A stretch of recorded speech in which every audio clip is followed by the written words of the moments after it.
당신이 지쳐서 기도할 수 없고 눈물이 빗물처럼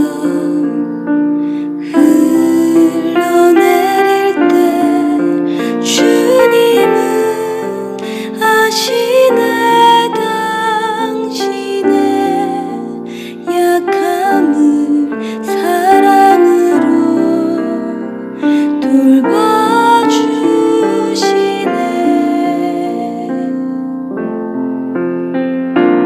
누군가 널 위하여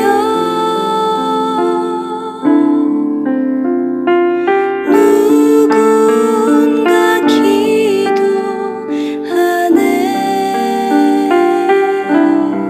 내가 홀로 외로워서 마음이 무너질 때 누군가 널 위해 기도하네.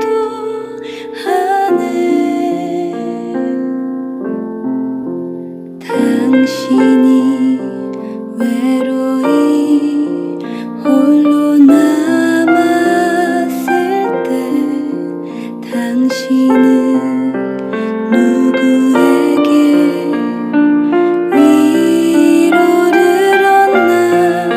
주님은 아시네 당신의 마음을 그대 홀로 잊지 못함을.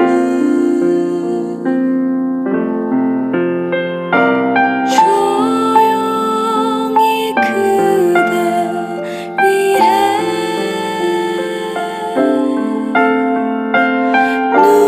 누군가 기도하네.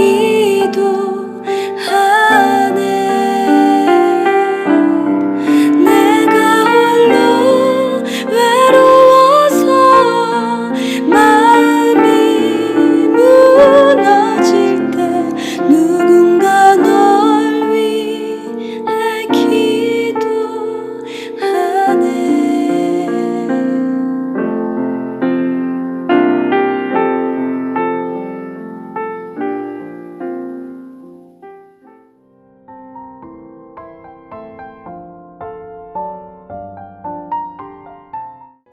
그가 천사보다 훨씬 뛰어남은 그들보다 더욱 아름다운 이름을 기업으로 얻으심이니 하나님께서 어느 때의 천사 중 누구에게 너는 내 아들이라 오늘 내가 너를 낳았다 하셨으며 또 다시 나는 그에게 아버지가 되고 그는 내게 아들이 되리라 하셨느냐. 또 그가 맏아들을 이끌어 세상에 다시 들어오게 하실 때 하나님의 모든 천사들은 그에게 경배할지어다 말씀하시며 또 천사들에 관하여는 그는 그의 천사들을 바람으로 그의 사역자들을 불꽃으로 삼으시느니라 하셨으되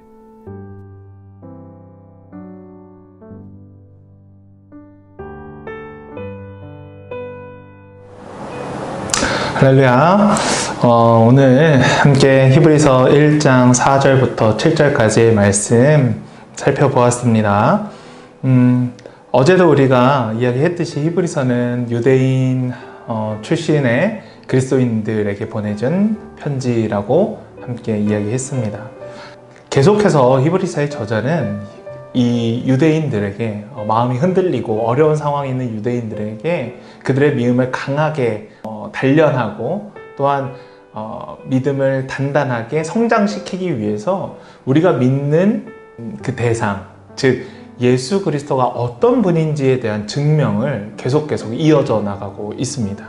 4절부터 7절까지의 말씀을 살펴보아도 예수 그리스도의 우월성에 대해서 계속 언급하고 있어요. 4절, 5절 말씀 함께 볼까요? 그가 천사보다 훨씬 뛰어남은 그들보다 더욱 아름다운 이름을 기업으로 얻으심이니 하나님께서 어느 때의 천사 중 누구에게 너는 내 아들이라 오늘 내가 너를 낳았다 하셨으며 또 다시 나는 그에게 아버지가 되고 그는 내게 아들이 되리라 하셨느냐. 4절과 5절에는 그리스도께서 천사보다 더 나은 이름을 얻으셨다라고 이야기하고 있습니다. 우리말 성경에 아름다운이라고 번역된 헬라어 단어 디아포로테로스는 비교급인데요. 더 나은, 더 우월한이라는 뜻을 갖고 있어요. 이것은 굉장히 직설적으로 지금 예수 그리스도의 우월성을 표현하는 방법입니다. 그리스도인들에게 두려워하지 말 것을 직설적으로 얘기하고 있는 거예요. 왜냐하면 유대인들에게 천사는 굉장히 위대한 존재였어요. 그래서 좀 열성적인 유대인들 부류 중 어떤 한 부류는 천사를 숭배하기까지 이르렀었거든요.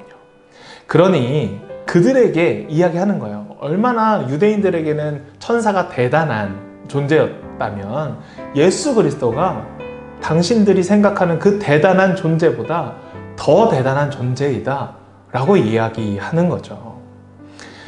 천사 중에 이런 표현이 있어요. 5절에 천사 중에 누구한테 너는 내 아들이라 라고 하나님이 하셨고 또 오늘 너를 내가 낳았다 라고 하셨고 또 어느 천사에게 내가 너의 아버지다 라고 하셨냐.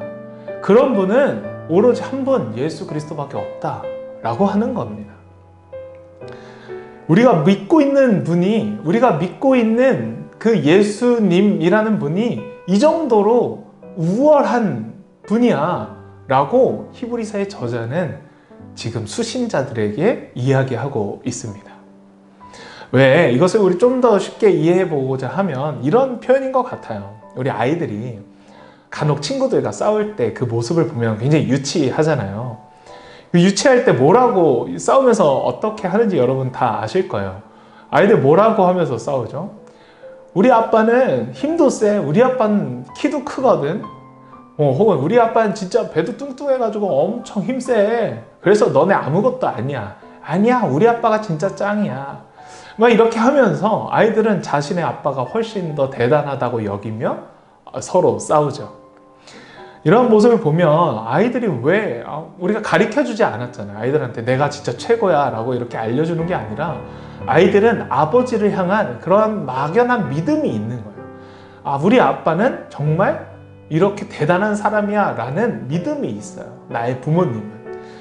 얼마나 유아스러운 발상이에요. 그런데 오늘 히브리서 저자는 그렇게 정말 원초적으로 정말 근본적으로 사람들에게 예수 그리스도를 각인시키고 싶었던 겁니다.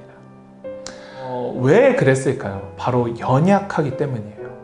아이들이 왜 부모님을 의지할까요? 본인들이 약하다는 걸 알고 있어요. 엄마 아빠 없이는 내가 이 땅을 살아가기가 힘들다라는 걸 알고 있습니다. 여러분, 우리도 역시 그렇지 않나요? 우리도 이 세상을 살아가기에는 너무 연약한 존재예요.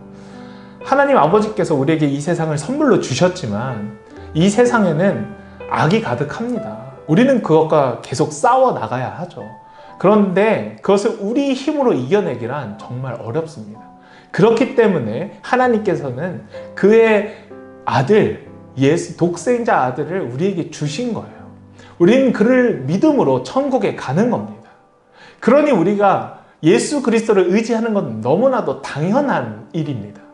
그런데 유대인들에게는 그 예수 그리스도가 받아들이기가 어려웠던 거죠. 인정하기 어려웠던 거예요. 그러나 그를 믿은 유대인 출신의 그리스도인들은 그 믿음을 계속 이어져 나가야 했는데 주변의 핍박과 주변에서 주는 고통과 박해 때문에 그 결정을 번복하기에 이르렀던 겁니다. 또 위험에서 우리를 지키기 위해서 여러 가지 방법을 사용합니다.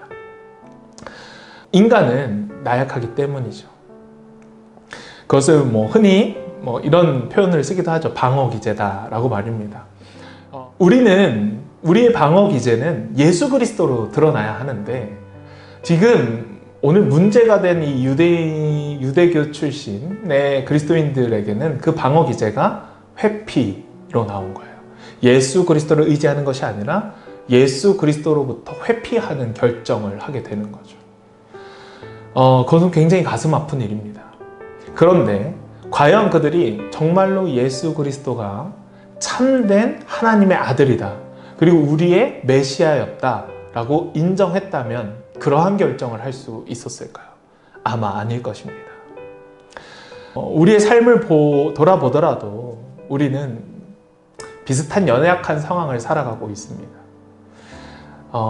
예수를 믿지 않는 사람들은 자신들의 연약함을 감추기 위해, 혹은 그 연약함을 강화시키기 위해 외적인 부분들을 더욱더 드러내려 노력하고 있습니다. 마치 아이들이 자신의 아빠가 최고인 것처럼 드러낼 때처럼 말입니다.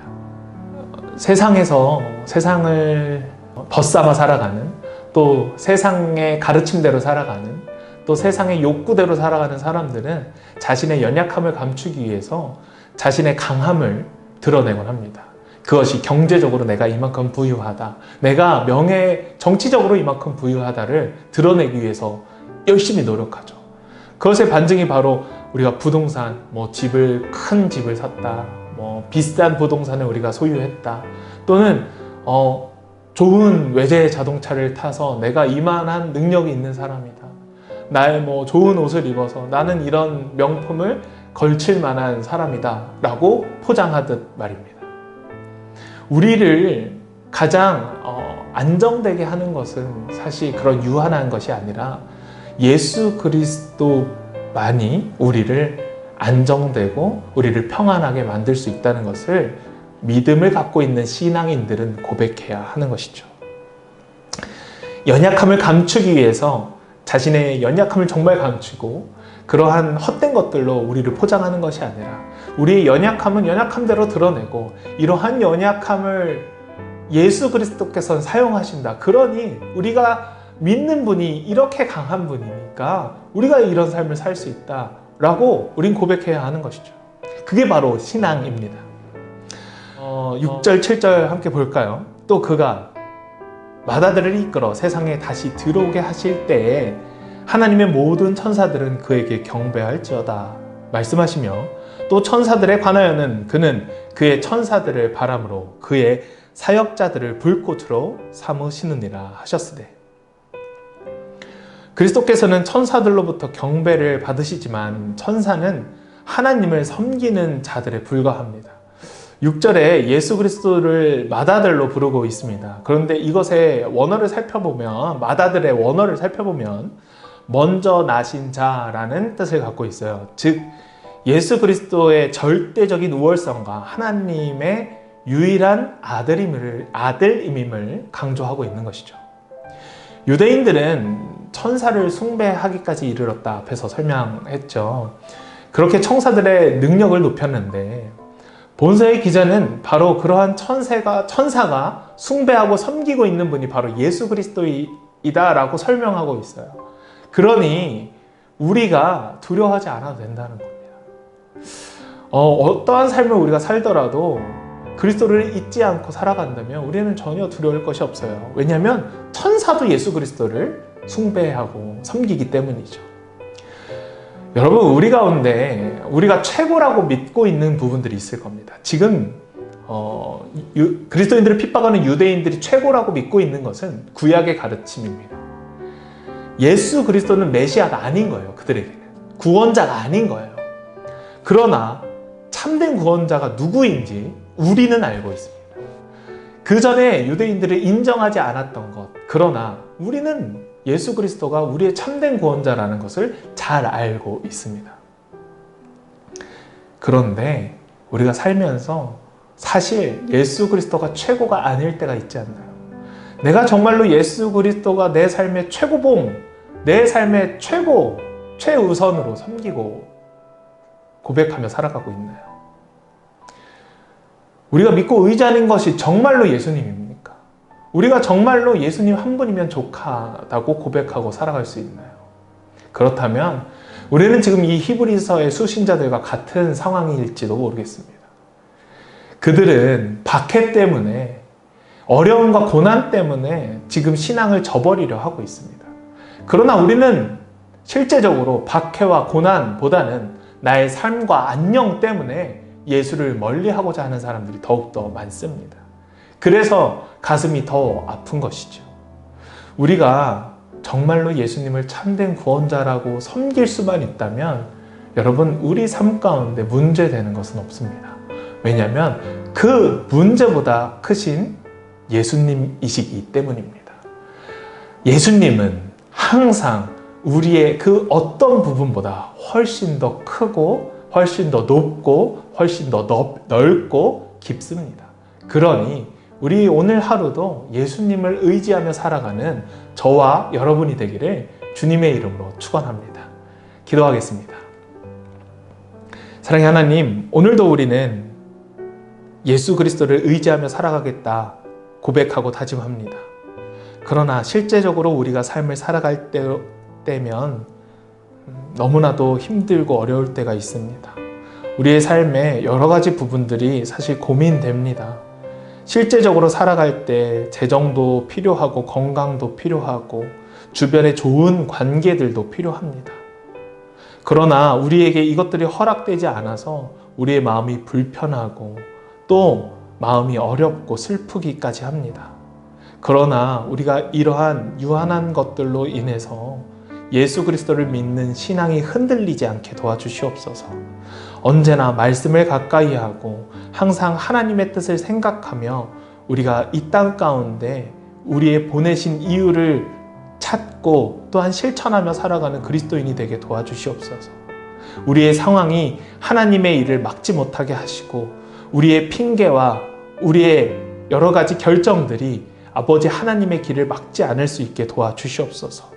오로지 하나님의 선한 뜻만 우리 안에서 이루어지게 도와주시고 우리가 그 선한 뜻을 잘 받들고 살아내고 실천하는 사랑하는 성도들이 될 수 있게 도와주시옵소서. 하나님, 그럼에도 불구하고 우리의 삶 가운데 어려움이 찾아와 고통하고 시름하는 성도들도 있습니다. 그러니 그들의 삶을 굽어 살펴주시고 그 고통에서 건져주시옵소서. 이스라엘 백성을 고통 가운데서 건져내신 것처럼 많은 병자들을 고치신 예수님처럼 우리도 고쳐주시고 예수 그리스도를 믿는데 부족함 없을 수 있게 아버지 하나님 우리들의 삶도 돌보아 주시옵소서. 그렇게 우리들을 아버지 하나님 안에서 평안하고 즐겁게 살아가게 가꾸어 주시옵소서. 언제나 우리를 사랑해 주시는 예수님의 이름으로 기도드립니다. 아멘.